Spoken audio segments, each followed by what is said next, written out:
Hello and welcome.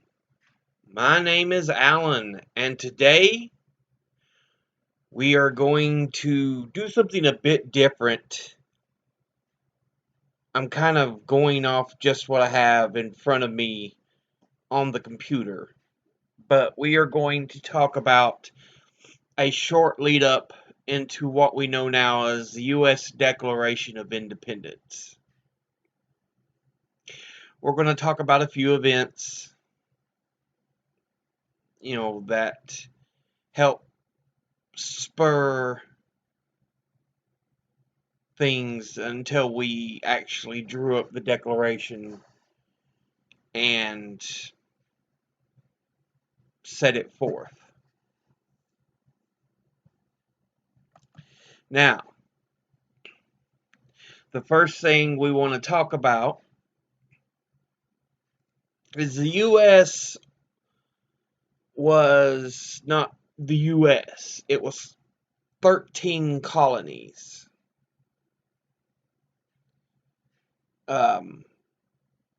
Well, even before what we're going to talk about, I don't even think it was 13 colonies, because North and South Carolina were originally just the colony of Carolina before they split in about the 1760s.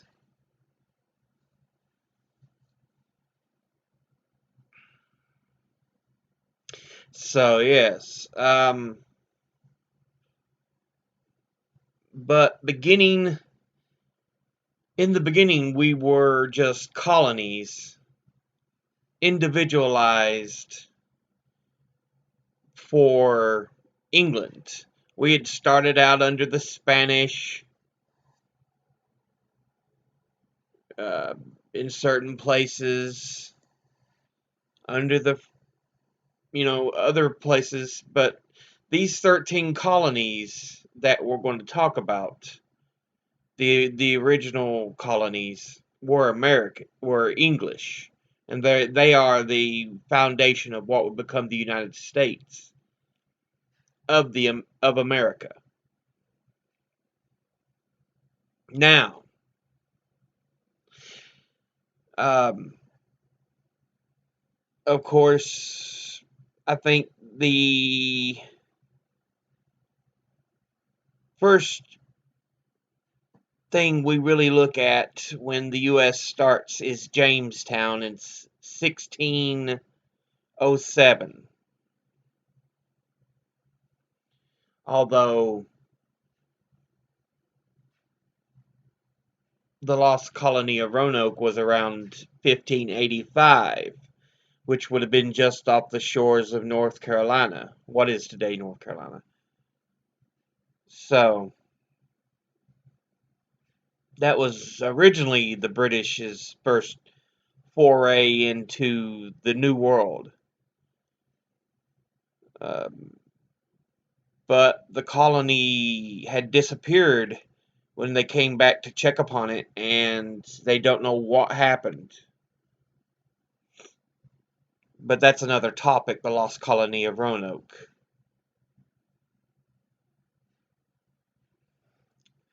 But in 1607, Jamestown was founded in eastern Virginia.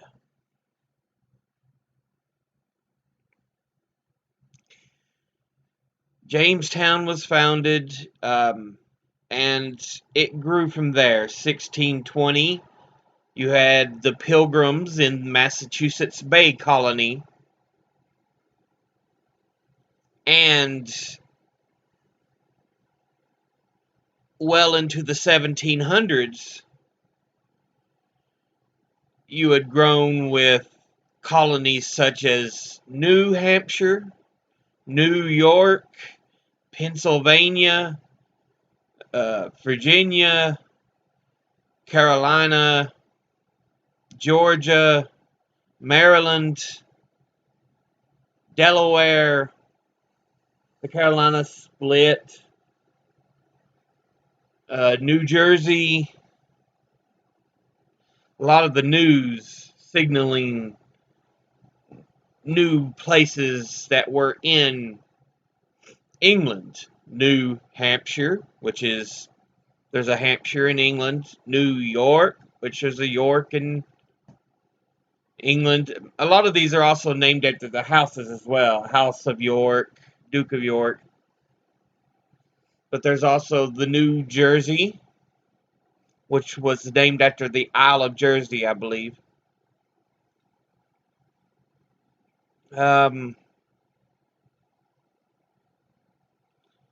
But yes, you started having these colonies. And they each started making money through different ways.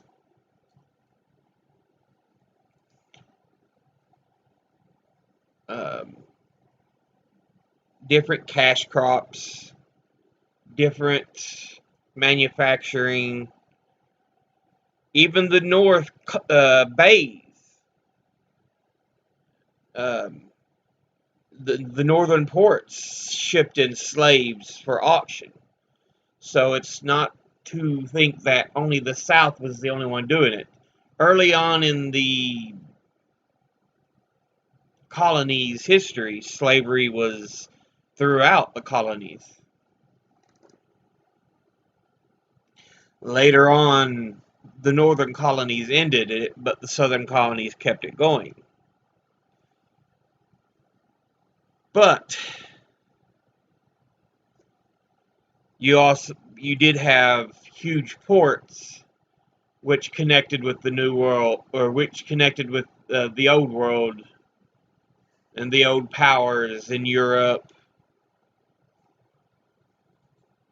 and allowed connection throughout the colonies and throughout the Caribbean. So there was a lot of trade in this area.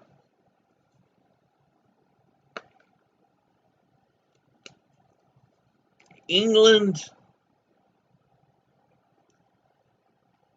didn't really mess with the colonies too much. They just expected certain shipments, and so the colonies kind of grew on their own to form their own idea of who they were. They still thought of themselves as British, but as British apart from the motherland of England.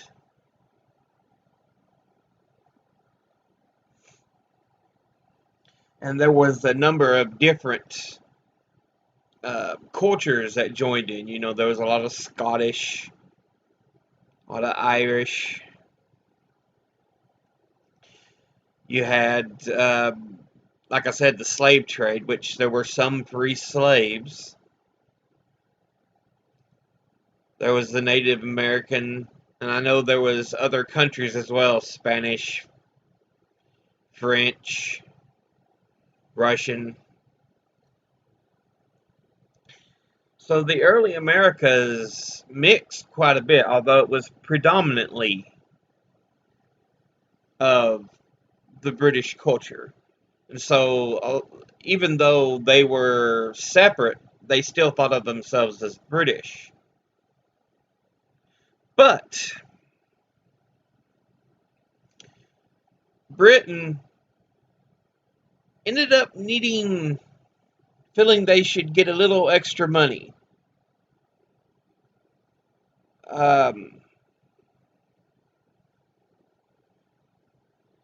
And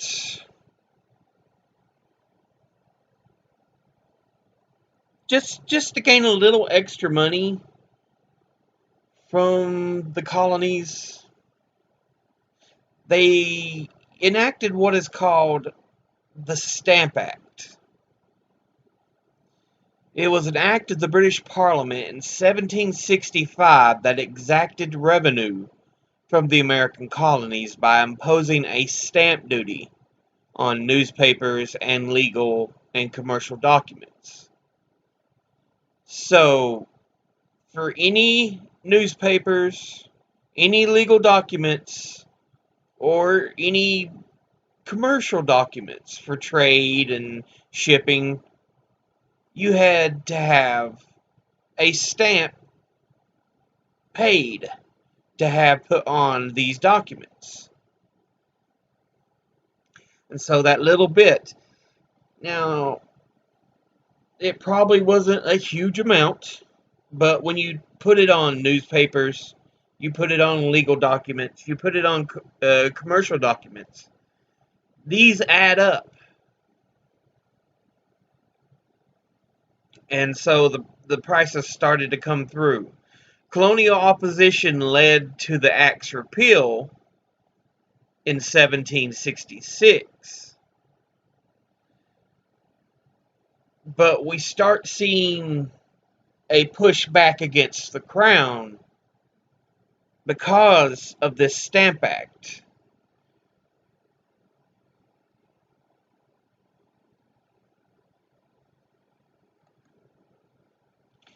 Now, at this point, to keep things in check, a lot of the governors, a lot of your heads of these colonies, there were some of them that were of British decision making.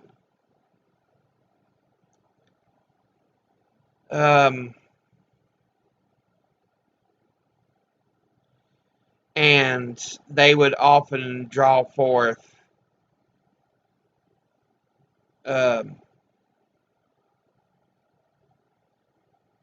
British troops to help keep the peace, because you didn't want too much of an angry crowd popping up for this or that. Well,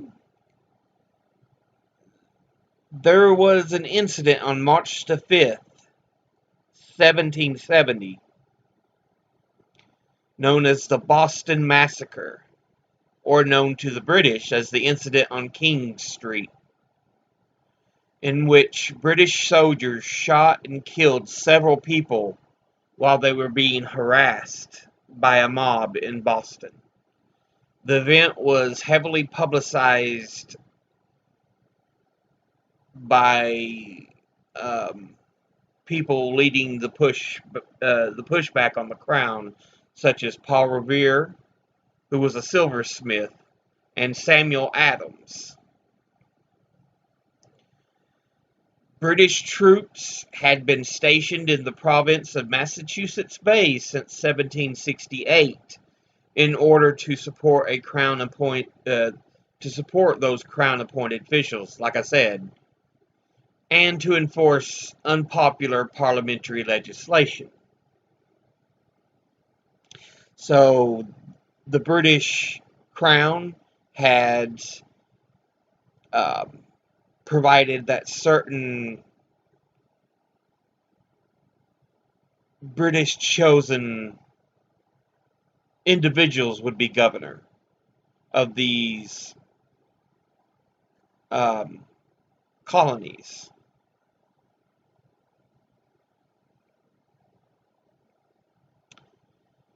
Let's see.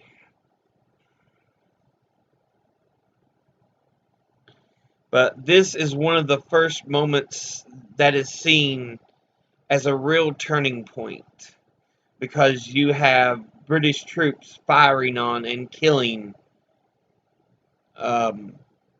colonialists. Now, one thing we have to remember, not all colonialists were pushing for independence or pushing back against the British. There were some who were very proud to be British. They didn't want this pushback. They didn't agree with it. And so they didn't mind when the British allowed some soldiers to stay in their homes. the ones that did, that did push back, they didn't want soldiers being housed in their own homes. They didn't want these, taxes on things like the Stamp Act and so on. And so when the Boston Massacre happens, it's huge. Suddenly you have an outbreak in which British soldiers have suddenly fired upon and killed colonialists. One of the first people to die from the British massacre that we're often taught about is a man of African and Native American mix named Crispus Attucks.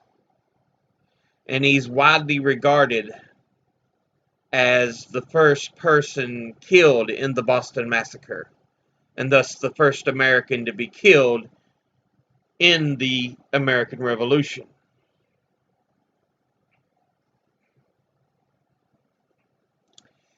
Now, while we hadn't declared a revolution yet, we see these deaths as the first of what will be the American Revolution.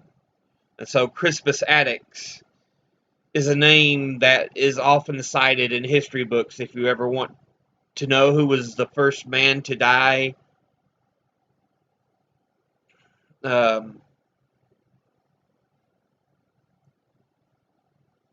in the American Revolution.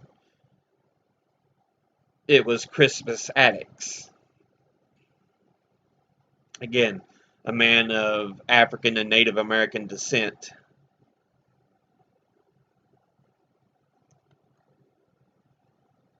Now, there kept being pushback, and eventually, you would see tarring and feathering of British tax collectors. There would even be the Boston Tea Party from 1770 until around 1774. And finally, George III, King of England at the time, was like, enough of this. So he enacted what are known as the Intolerable Acts. The first was enacted on March the 31st, 1774, which was known as the Boston Port Act. The first of the Intolerable Acts closed the port of Boston so tightly that the colonists could not bring hay from Charlestown to give to starving horses. So they could not take care of their own livestock. It cut down a lot of shipping ability, because it closed. It basically shut down the port of Boston, which was a huge, huge port.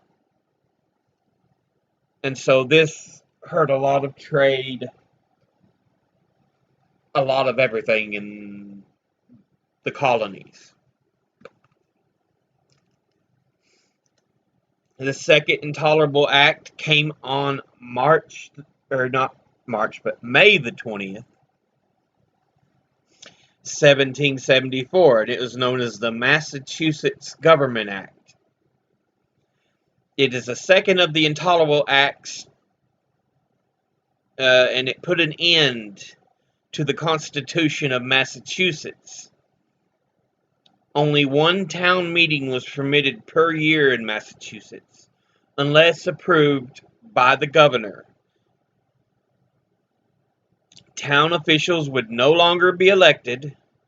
They were to be appointed by the royal governor, as I said, often chosen by the crown. The executive council would no longer be elected but appointed by the king. And the Massachusetts Government Act revoked the colony's 1691 charter. So here he is. He's really cracked down on the Massachusetts Bay Colony. He shut down the Port of Boston. He's basically put an end to the Constitution of Massachusetts. Required essentially the entire Massachusetts government to be chosen by the Crown. And it revoked its colony charter. The Third Intolerable Act was also on May the 20th, 1774, and it was called the Administration Justice Act. The third of the Intolerable Acts gave the power for all trials in the colony to be sent to Great Britain and heard under a British judge. So, all people accused of something had to go to Britain to have their trial heard. You could no longer be heard by someone in America. And it's why one of the things we pushed in our Constitution was a trial by peer.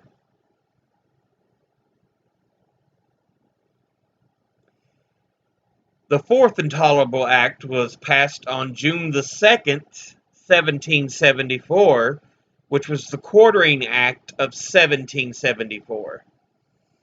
And it was the fourth of the punishing intolerable acts, and it compelled the colonists to feed and shelter the soldiers employed to punish them. So they were required to provide food, to provide shelter to these soldiers who were there to make sure they didn't get out of line.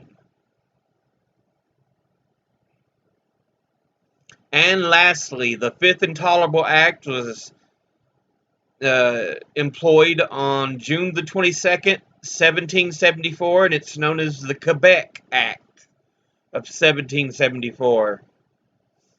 It also included, it was also included in the Intolerable Acts of 74 and relates to Quebec and Ohio. And although it was not directed at punishing the colony of Massachusetts for the Boston Tea Party, it was seen as a new model for an authoritarian British colonial administration and another threat to the independence of the colonies. So this crackdown, known as the Five Intolerable Acts, really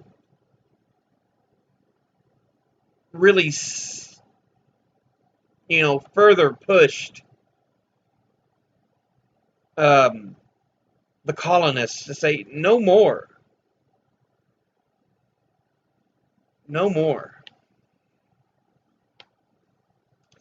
So in late 1774, the colonial leaders adopted the Suffolk Resolves in resistance to the alterations made to the Massachusetts colony government by the British Parliament and British King following the Boston Tea Party.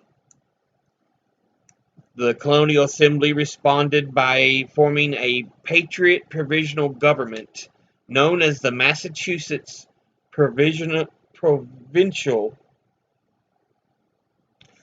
Congress and calling for local militias to train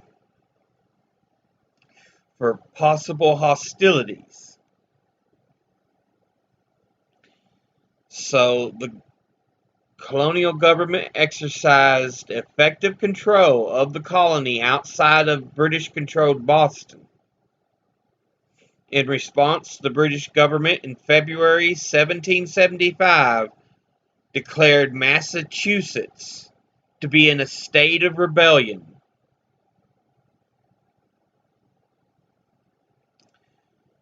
So, with that,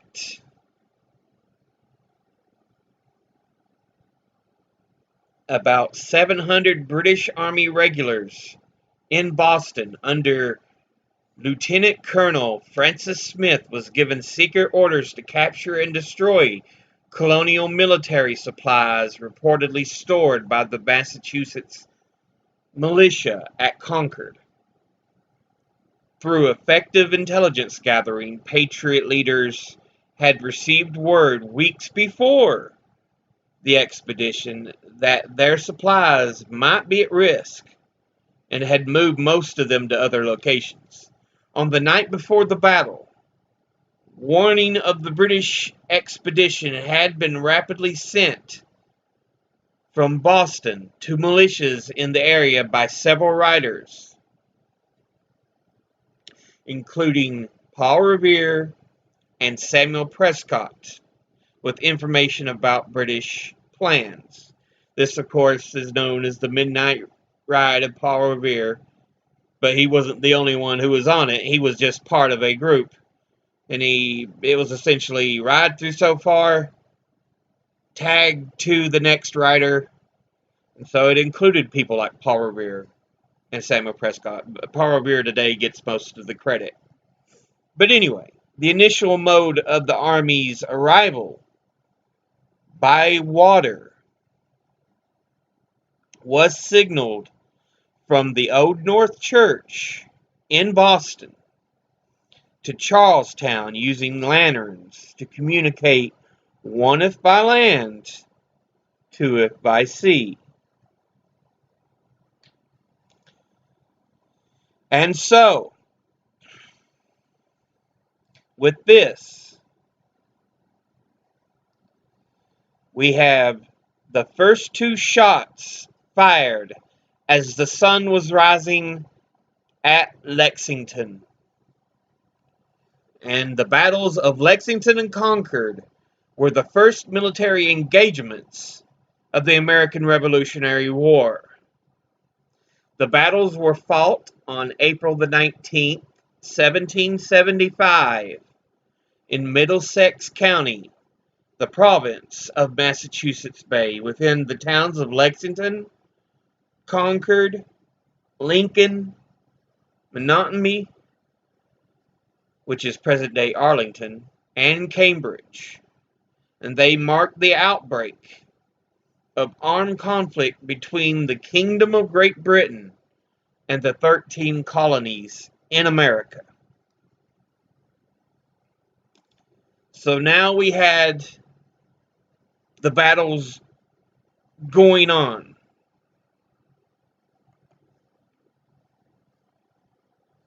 So, let me scroll down to more, see if I can get a better setup here.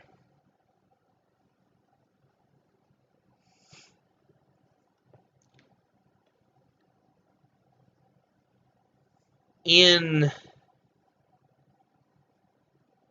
September the 5th to October the 26th of 1774, going back a few months, the First Continental Congress meets in Philadelphia and issues declaration and resolves. So they're thinking about writing it already.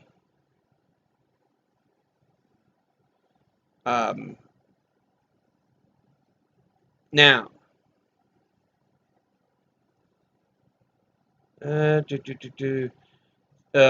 the 23rd of 1775, we have Patrick Henry's "Give Me Liberty or Give Me Death" speech. And then I tell you about Lexington and Concord on April the 19th. May the 10th, Ethan Allen and the Green Mountain Boys seize Fort Ticonderoga.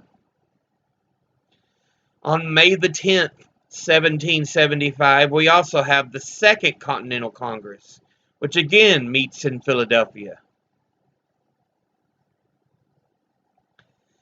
So while the British occupy Massachusetts, a lot of the patriot meetings are going on in Philadelphia. On June the 15th, George Washington is named Commander-in-Chief of the Revolutionary Army.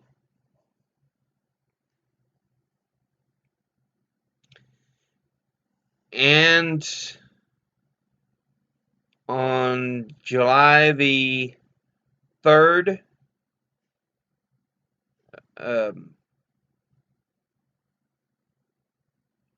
Washington assumes command of the Continental Army.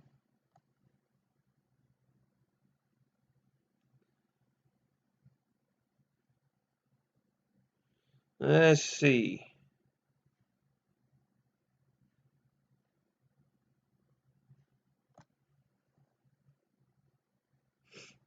January the 15th, 1776, Thomas Paine's pamphlet Common Sense is published. February the 27th, we start to see the divide get heavier in the Revolutionary War. Patriots drive loyalists to the British Crown from Moores Creek Bridge in North Carolina.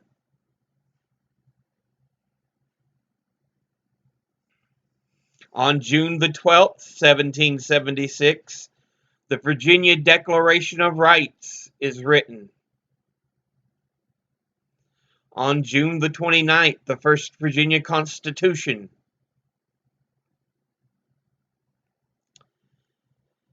And that kind of brings us to when the Declaration was written and when it was delivered.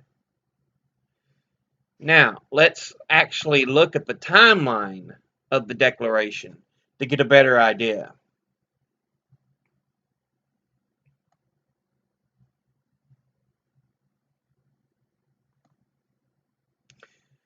On June the 11th, 1776, Thomas Jefferson, John Adams, Benjamin Franklin, Roger Sherman, and Robert R. Livingston appointed by a committee, to draft a Declaration of Independence. So we start in June of 1776.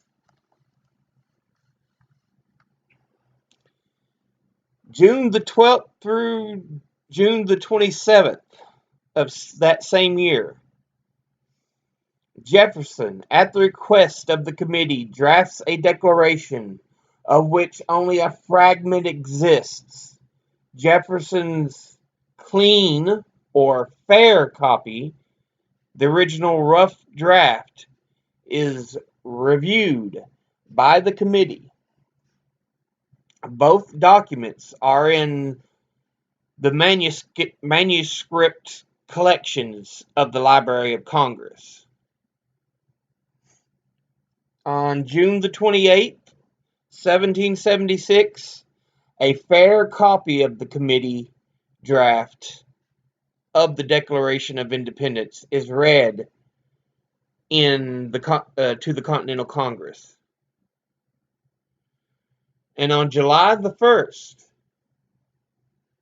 to July the 4th, 1776, Congress debates and revises the Declaration of Independence. On July the 2nd, 1776, Congress declares independence as the British fleet and our army arrive at New York. And on July the 4th, the Continental Congress adopts the Declaration of Independence in the morning of a bright, sunny, but cool Philadelphia day. John Dunlap prints the Declaration of Independence. These prints are now called Dunlap broadsides, which are 24 copies that are known to exist, 2 of which are in the Library of Congress. One of these was Washington's personal copy.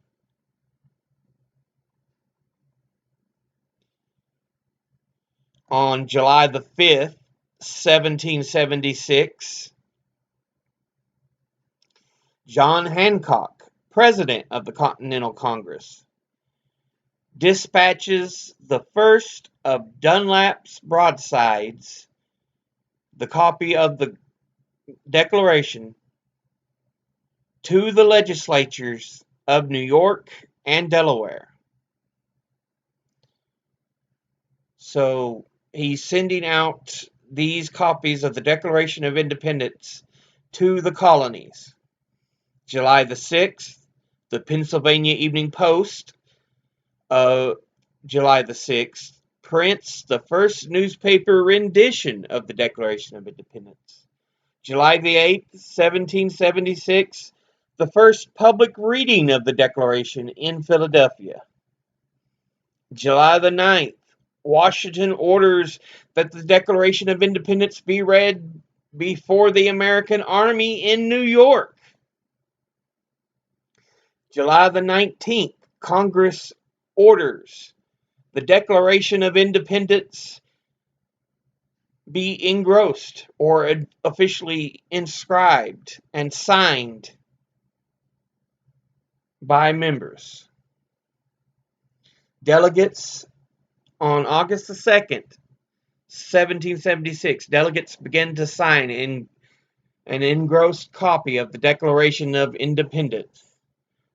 A large British reinforcement arrives at New York after being repelled in Charleston, South Carolina. And on January the 18th, 1777, Congress, the Continental Congress, now sitting in Baltimore, Maryland, orders that signed copies of the Declaration of Independence, printed by Mary Catherine Goddard of Baltimore, be sent to the states. And that's kind of the history of the Declaration and our bring up to it.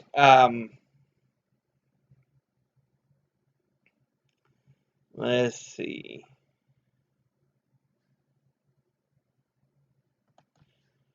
Now, I know Jefferson, who was the primary author, took the writings of other people to form the Declaration.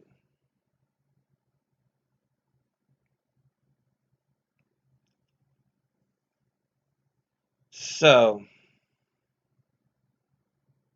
let's see.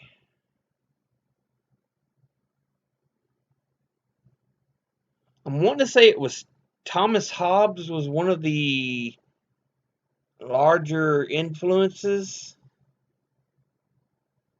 on the rights of man.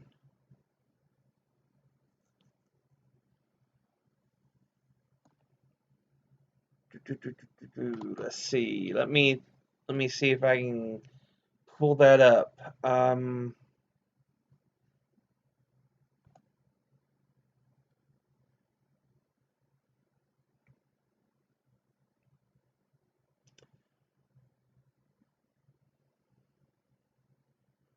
It doesn't say exactly on this, but it was inspired by a number of writers and thinkers.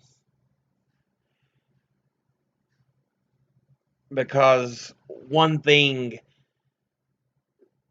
the American founding fathers were big on is being very educated, looking at the great thoughts of the time, the great writings.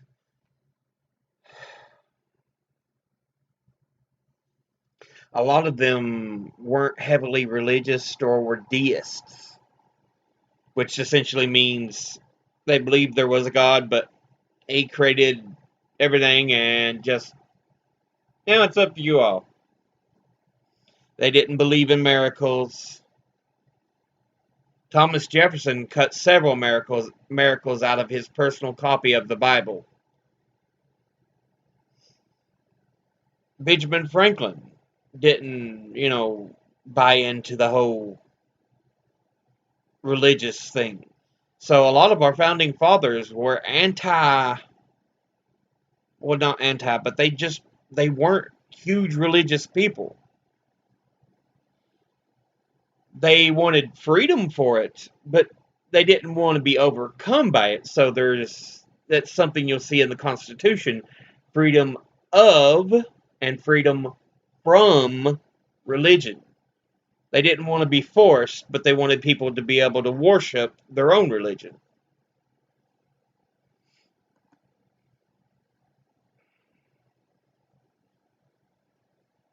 Now, with that looked at, straighten out my computer here. It's sitting on me.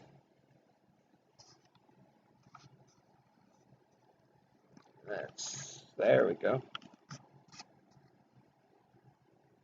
Now,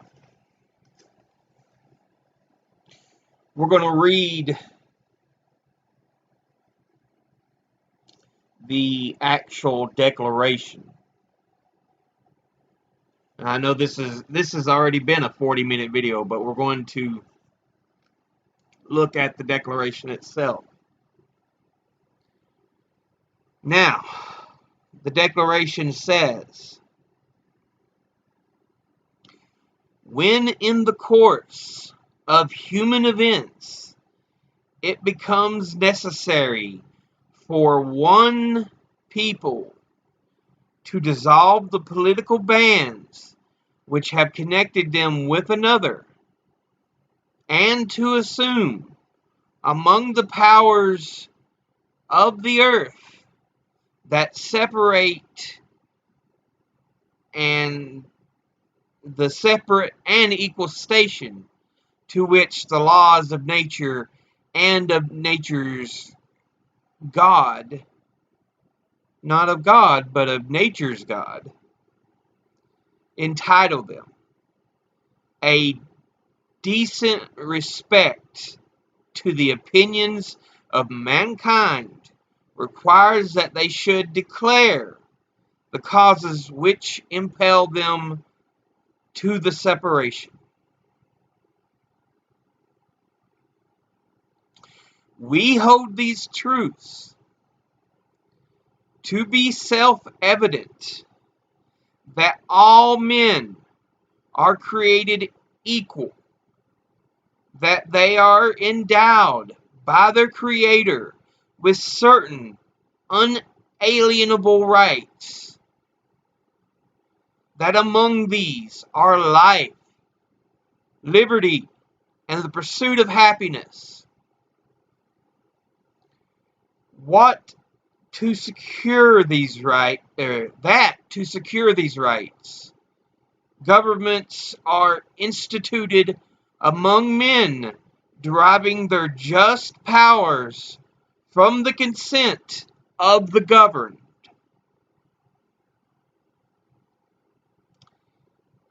Let's see. That whenever any form of government becomes destructive of these ends, it is in the right of the people to alter or to abolish it, and to institute new government, laying its foundation on such principles and organizing its powers in such form as to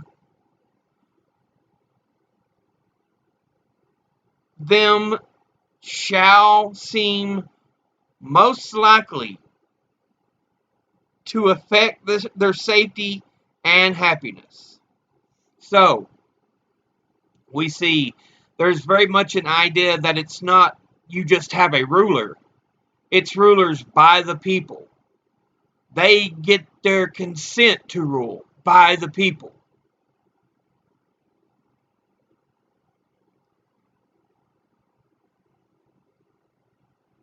Now,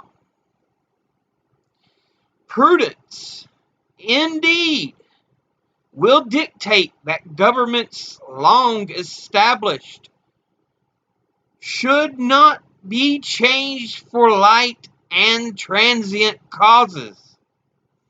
And accordingly, all experience hath shown that mankind are more disposed to suffer while evils are sufferable than to right themselves by abolishing the forms to which they are accustomed.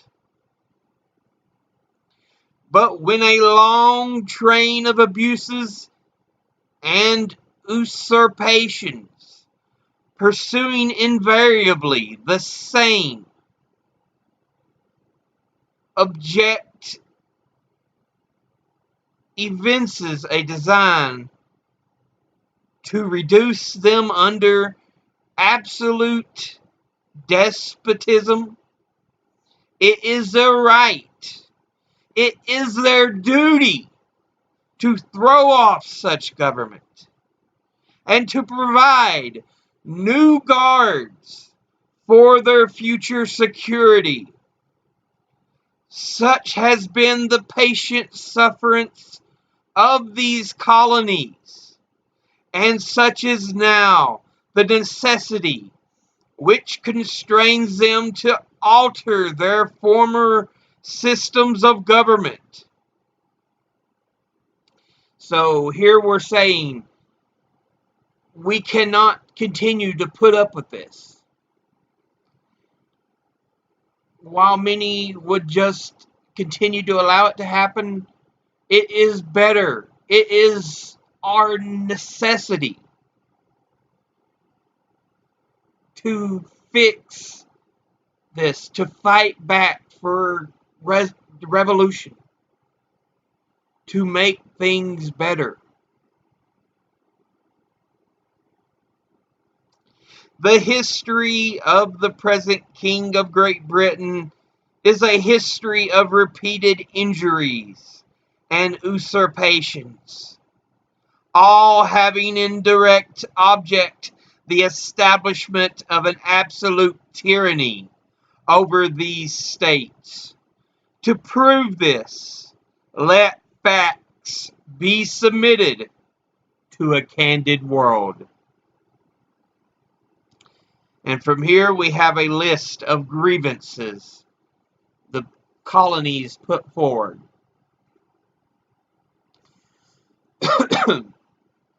About King George III that they gave as why they are leaving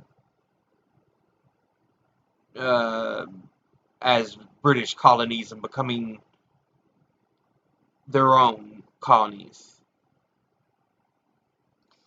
He has refused to assent to laws the most wholesome and necessary for public good. He has forbidden his governors to pass laws of immediate and pressing importance unless suspended in their operation till his assent should be obtained. And when so suspended, he has utterly neglected to attend to them. Suddenly I have the hiccups.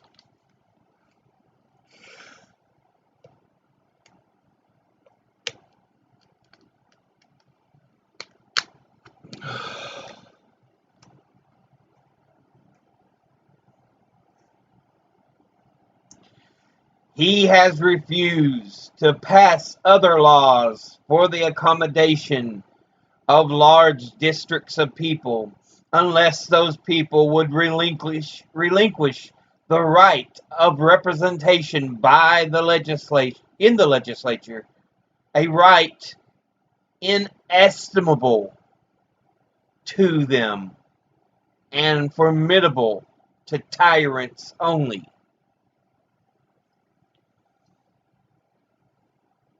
So he would only pass friendlier laws if they acknowledged they wouldn't have to have representation. He has called together legislative bodies at places unusual, uncomfortable, and distant from the depository of their public records for the sole purpose of fatiguing them into compliance with his measures. So he's like, sure, we'll meet, but it's way over here.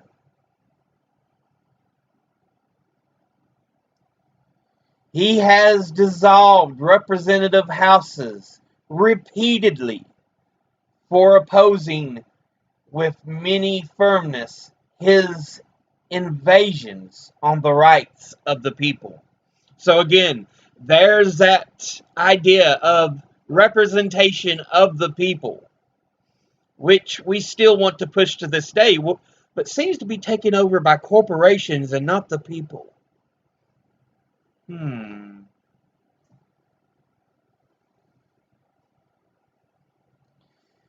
He has refused for a long time, after such disillusions, to cause others to be elected.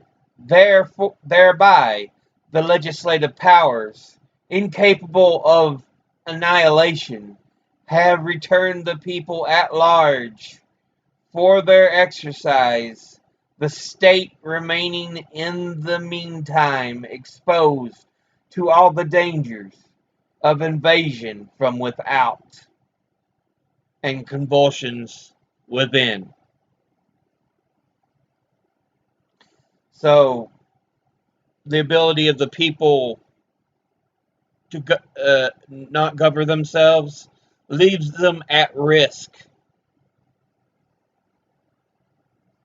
He has endeavored to prevent the population of these states, for that purpose obstructing the laws of naturalization of foreigners, refusing to pass others to encourage their migration hither, and raising the conditions of new appropriations of lands.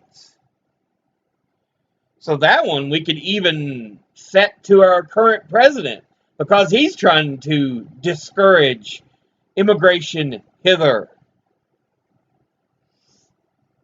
and obstruct laws of naturalization. So he's doing the same things King George did.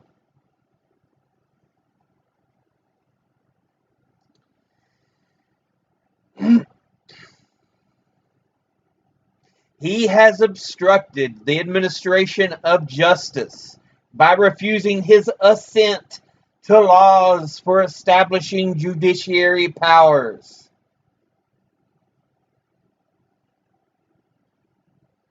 He has made judges dependent on his will alone for the tenure of their offices and the amount of and payment of their salaries.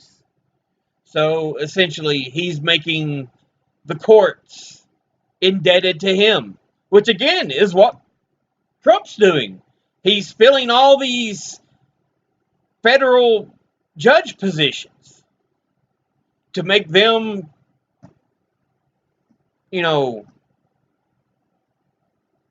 obey him and the Republicans.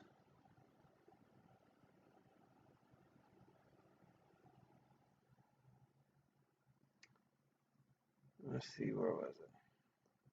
He has erected a multitude of new offices, and sent hither swarms of officers to harass our people and to eat out their substance. So he's talking about, they're talking about his appointment of governors to the colonies.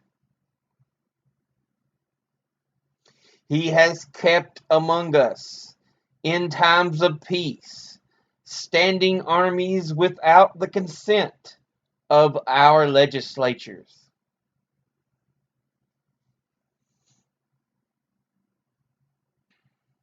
So yes, even in times of peace, we must deal with standing armies among us from the British. They must be fed and housed in our homes, quartered in our homes.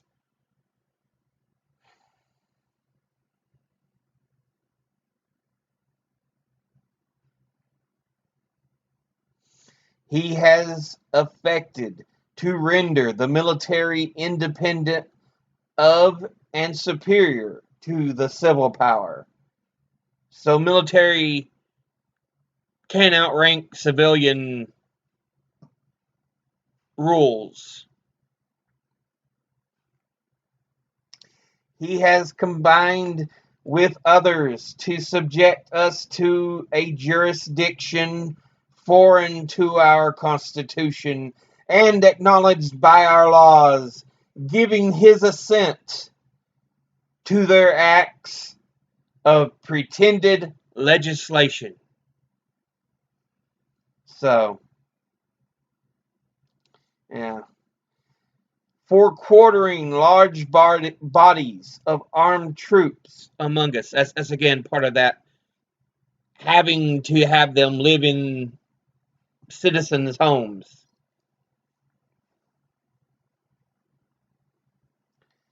For protecting them by a mock trial from punishment for any murders which they should commit on the inhabitants of these states. So, things like the Boston Massacre, even if they were put on trial, it was like, they're innocent. So these trials were a mockery. For cutting off our trade with all parts of the world.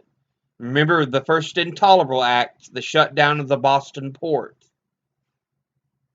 For imposing taxes on us without our consent. The Stamp Act.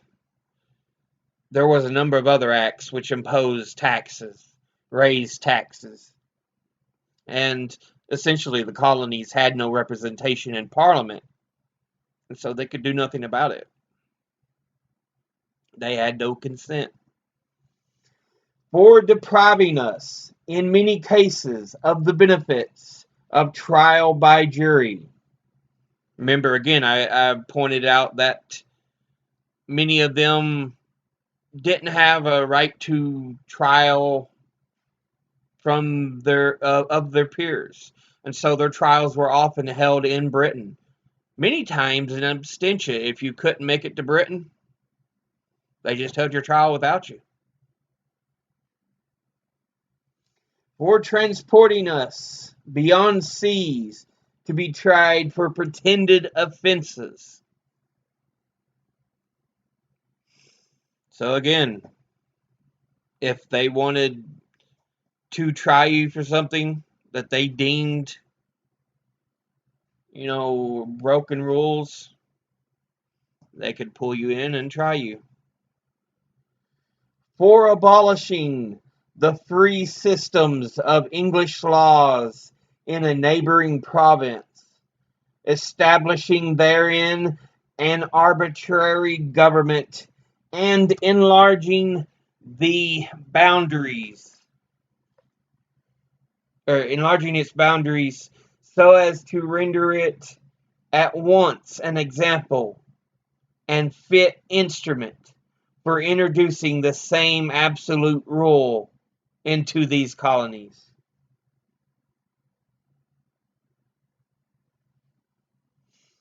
For taking away our charters. Remember, he took away the charter of Massachusetts, abolishing our most valuable laws, and altering fundamentally the forms of our governments.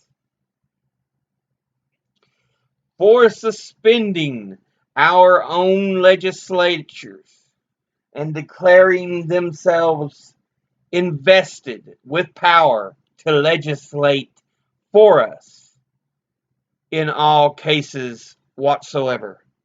So again, this is going back to the Intolerable Acts, where all legislatures were chosen by the crown. Now they were being legislated too. He has abdicated government here by declaring us out of his protection and waging war on us. So, by literally having troops there and them having several battles, they're no longer under the British Crown's protection. He has plundered our seas, ravished our coasts, burnt out towns, and destroyed the lives of our people. He has constrained our fellow citizens taking captive on the high seas to bear arms against their country, to become the executioners of their friends and brethren, or to fall themselves by their hands. That's another thing the British did. They would take American sailors, colonial sailors, prisoner and force them to work on British ships. So they were often forced to fight against the colonies. It wasn't their choice. It was just something that was forced on them by the British.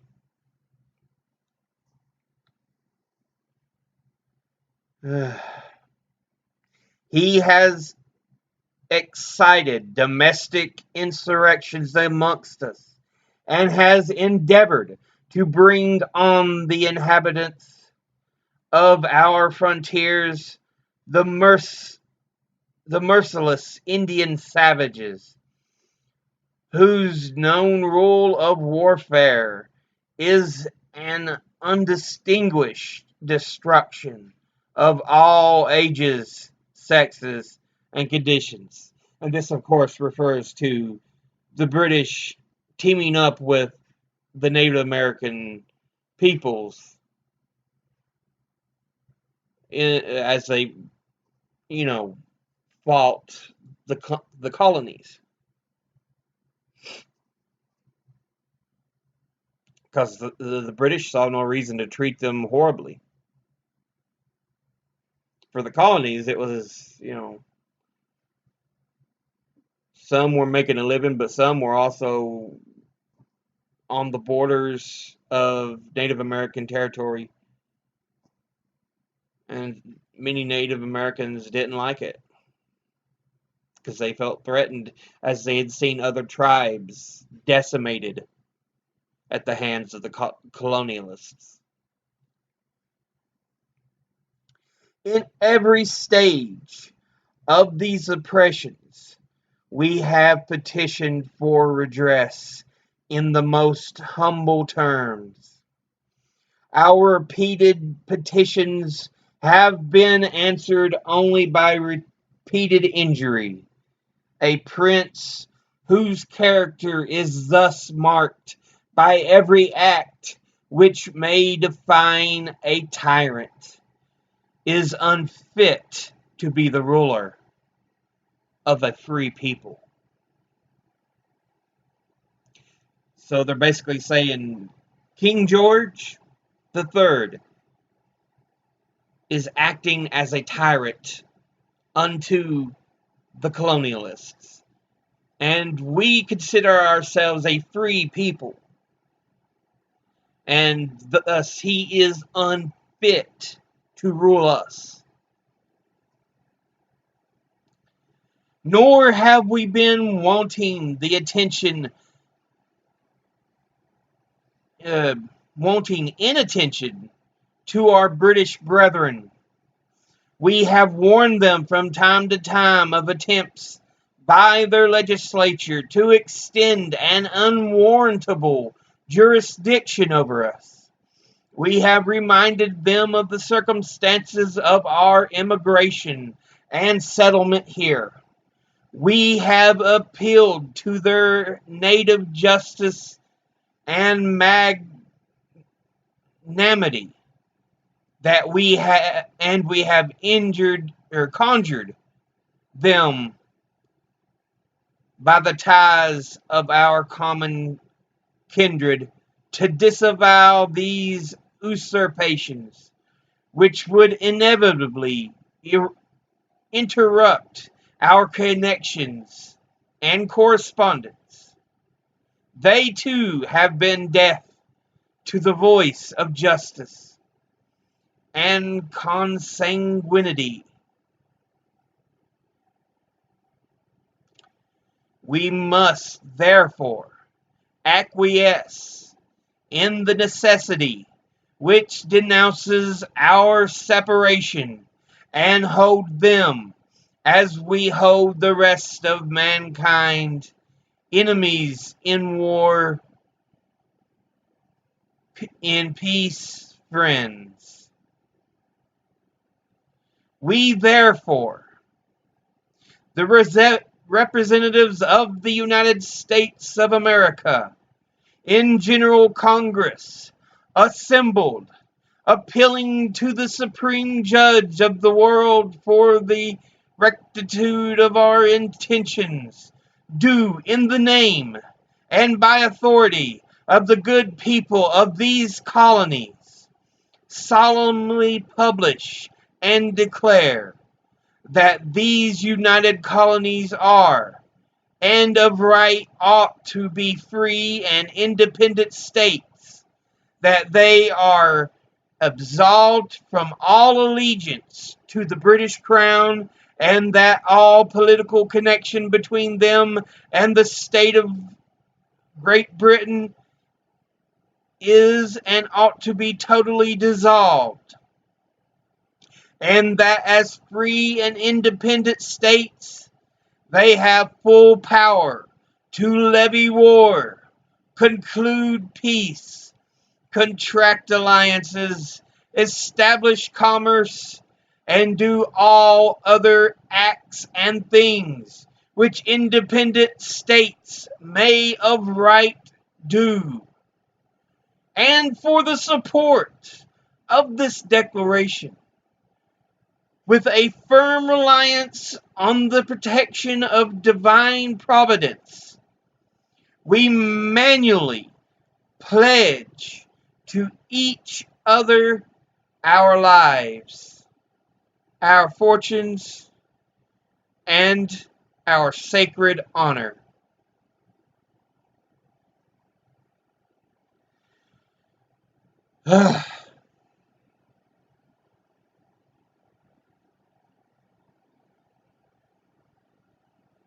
And of course, you had the representatives for each colony making up the Continental Congress. From New Hampshire, Josiah Bartlett, William Whipple, and Matthew Thornton. From Massachusetts Bay, Samuel Adams, John Adams, Robert Treat Payne, and Elbridge Gerry. I wonder if it's the same Elbridge Gerry that gerrymandering's named after. From Rhode Island, Stephen Hopkins and William Ellery. From Connecticut, Roger Sherman, Samuel Huntington, William Williams, Oliver Wolcott. From New York, William Floyd, Philip Livingston, Francis Lewis, and Lewis Morris. From New Jersey, Richard Stockton, John Witherspoon, Francis Hopkinson, John Hart, and Abraham Clark. From Pennsylvania, Robert Morris, Benjamin Rush, Benjamin Franklin, John Morton, George Clymer, James Smith, George Taylor, James Wilson, and George Ross. From Delaware, Caesar Rodney, George Reed, and Thomas McKean.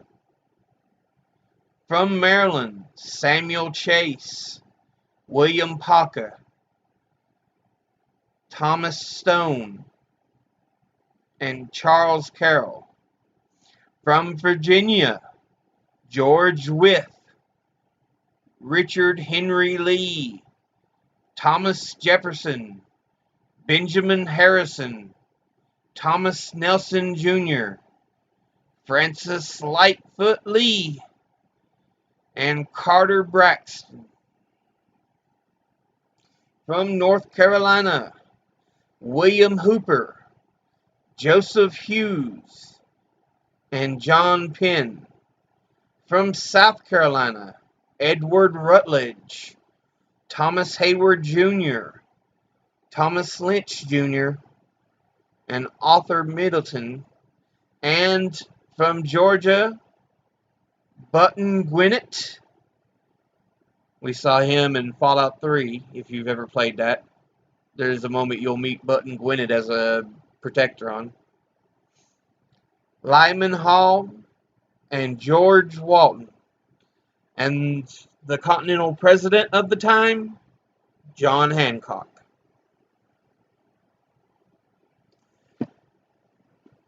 That was the Declaration of Independence. We would rule under a document known as the Articles of Confederation for the totality of the states. It would later be rectified into the Constitution later, since the Articles of Confederation turned out to be immensely weak, because the states wanted to have power. So the states had far more power than the centralized government, and it made taxation very, very difficult, because each state was issuing their own kind of money. You know, there was no centralized type of money. And a number of other rules that varied from state to state that just made collecting taxes to pay for the war difficult. And so it would eventually be changed into the Constitution. But that is our look at the Declaration of Independence. As always, educate thyself. Think, read, study, learn. I'll see you all again in the next video. But until then, later.